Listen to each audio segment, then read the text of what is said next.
Last week, we had discussed the two of the four core components for emotional intelligence. That was self-awareness and self-management.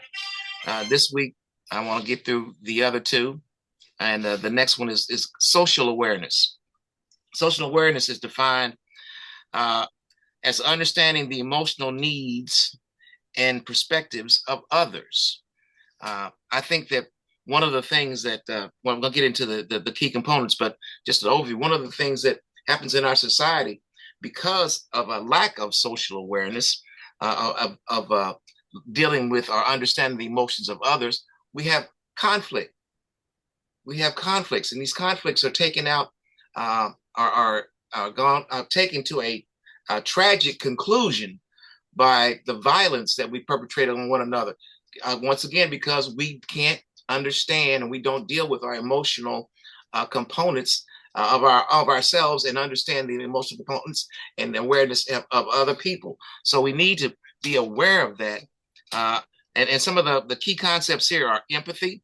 As I was saying, you got to feel someone, not just for them. Got to feel them where they are. You know, empathetic people are really people who can, well, let me just put it this way. You know who has very good social awareness? Politicians. Politicians are very socially adept. They understand, they know how to move crowds. And successful politicians the way know how to motivate people. Military leaders. These are people who have good social awareness. They understand who you are, and what motivates you. And what motivates you or what aggravates you, whatever. But they have very good social awareness. They have empathy. Reading nonverbal cues. There was a book when I was growing up. It was called Body Language. And I'm not sure, it's probably not in print any longer, but as my brother Joseph is talking about half price books, that's Wayne's favorite store, man. I'm in there all the time. He loves it because they have VHS tapes. He loves his VHS tapes, how antiquated they are, although he's moving toward DVD. But anyway, it's probably available there at the half price books because this was back when I wore a young man's clothes. So I know it's got to be out of print by now. But it's an excellent book. I think it would still be an excellent book to read because it gives you these nonverbal cues. And you can watch people, even to this day, I watch people, are they making eye contact? You can see people, you can tell when they're being deceitful or when they're being sincere, just by how they interact with you. There are nonverbal cues that we give to one another that if we learn how to read them, you can be extremely successful in social situations. I'm telling you, you would be amazed at what we give off by not just by what we say, but by what we do. It's more, I think it's actually more important to be able to understand the nonverbal cues than actually the verbal cues sometimes. Because a lot is in the unsaid. A lot is in the unsaid. All right. The other thing, understanding social dynamics. Notice who speaks, who withdraws, and who dominates. See, understanding social dynamics will give you the opportunity to understand, especially if you're in business. This is very important in business because you want to know who's the person you need to talk to. When you go into, let's say you go to a mixer, a networker or something, you can tell the person that actually knows what they're doing or is doing what you want to do. It has command of the room. That person, you need to be able to be perceptive enough to see who that person is, so that you know who you need to contact, who you need to communicate with, who you need to partner with. That is what this understanding social dynamics is. Because I don't mean to be what's the word? I can't think of that. Where you have a caste system or something of that nature. I don't want to say they're the big people or little people, but there are people that you need to be successful in your particular venture, and you need to know who those people are, and you need to be able to identify them as quickly and as concisely as possible, because you don't want to waste time. You don't want to waste time. You want to get to know the dynamics of the room that you happen to be working on at that time. Also, compassionate curiosity, asking what might they be feeling instead of judging. See, we fly off immediately. We want to judge what the person is their motives are, or what's behind this, rather than step back and evaluate, examine, dissect, ask questions, probing questions to figure out what's going on, rather than just react. You see, that's where we have a very serious problem. Like, and I think I told you guys, one of the things I do now with my wife is, sometimes I won't even respond. Sometimes I don't say anything because my mind, I say, how will this comment benefit this relationship? I don't say anything. Compassionate curiosity. Because I'm about to react out of my feelings rather than sitting back and just listening to what she's talking about, where she's coming from, trying to understand her point of view. Man, I tell you that'll stop a whole lot of arguments, and it'll get a lot more clarity in your relationships, not just your spouse, but with your friends, but just with anybody. Being able to not be offended immediately by what they're saying. Try to understand what they're saying. See, that's the problem we have in America today. We talk at one another. There's no compassionate curiosity. You say something, I'm already mad. I'm ready to, take you out. No, we need to understand. We're human beings. God made us all. And if God made you, then God made you the way he wanted to make you. And I don't need to try and change you. I need to understand you. That's what I should be doing as a child of God. Last, cultural context and awareness. See, this is another thing that we have to understand. If you're going to be in the business world, you need to understand that Southern people are different from Northern people, different than Western people, different from other people from other countries. There is a cultural dynamic involved in interaction with people. I remember when I moved to California, first time I moved to California, man, it was like I went to a different country. I mean, I was a fish out of water, fresh out of the West End of Louisville, thrown into Los Angeles, California. Woo, man. But I had to understand that there was a cultural difference. They move faster than we do. And, there's a lot of international communities, little Chinatown and Little Havana and all these places that are all over LA. You have to understand where people are coming from a cultural perspective as well. So we need to immerse ourselves. Like this is another thing that Joseph was saying about half-price books. Get some books about other cultures. Understand other people. Get some books about customs and things from other people. That'll expand your horizons. And it'll help you. Also, what it helped me do? Put the way I live and the way I think in context. Because now I have something to compare it to. I'm like, oh, why do I think this way? When they think that way. But you know what? We are trying to do the same thing, but just coming at it from a different perspective. Get you to be able to evaluate these different cultures and things of that nature. All right, D, and then I'm gonna put a bow on this. D, relationship management. Relationship management. Relationship management is the ability to build healthy relationships, communicate clearly, and handle conflict productively. That last one, I think, when you read the ebook, you see that last one is very, very, very important. Handling conflict productively. Because guess what? Y'all lean in real close here. I'm going to tell y'all, I ain't going to tell nobody else. You all going to have conflict. We all going to have conflict. At different levels and different degrees, but we're all going to have conflict. So a key, this is what I think about when I say that the politicians are best at this, because the emotional intelligence, because they can take a negative and make it a positive.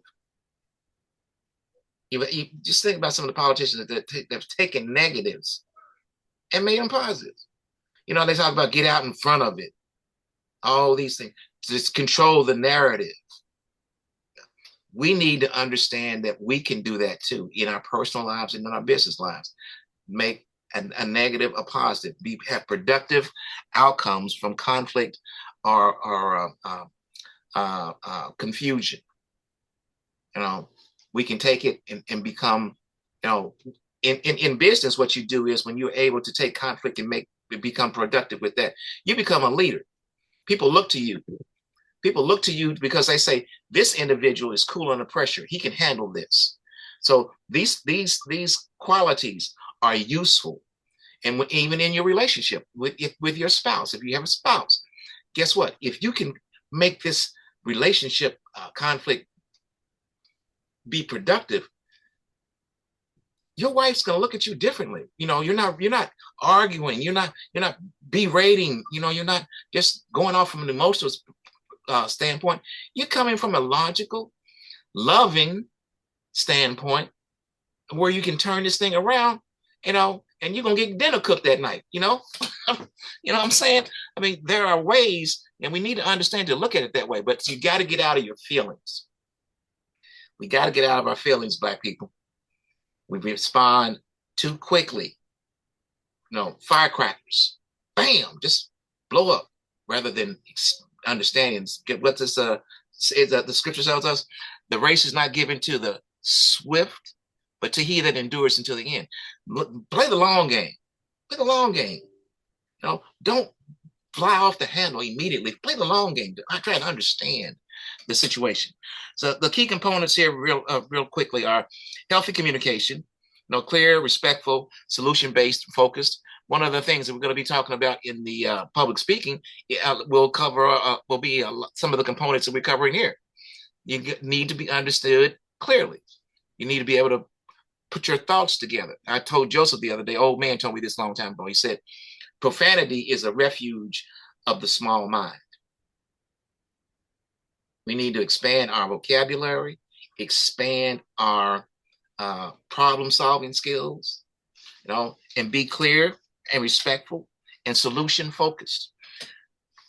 Also, from relationship management, and again, it comes back to conflict resolution, listening first and responding second. Listening first. I had somebody, I don't know who told me this one time, but it said, God gave us one mouth and 2 ears because he wanted us to listen twice as long, twice as much. So we need to learn how to listen. Again, we're not listening in this society any longer. We talk at one another, and when you're talking to someone, brothers, I implore you, look them in the eye. Yeah. Look them in the eye. You give them first, that's giving them respect. But second, it's also showing them that you're interested in what they're saying. And you want that to be, I heard somebody one time, I actually got to meet the guy, Bill Clinton. I met him. I got to ask him a question in the interview. But you know what? He makes you feel like you're the most important person in the room. Everybody. Because he has this emotional intelligence, able to impart that empathy to everybody in the room.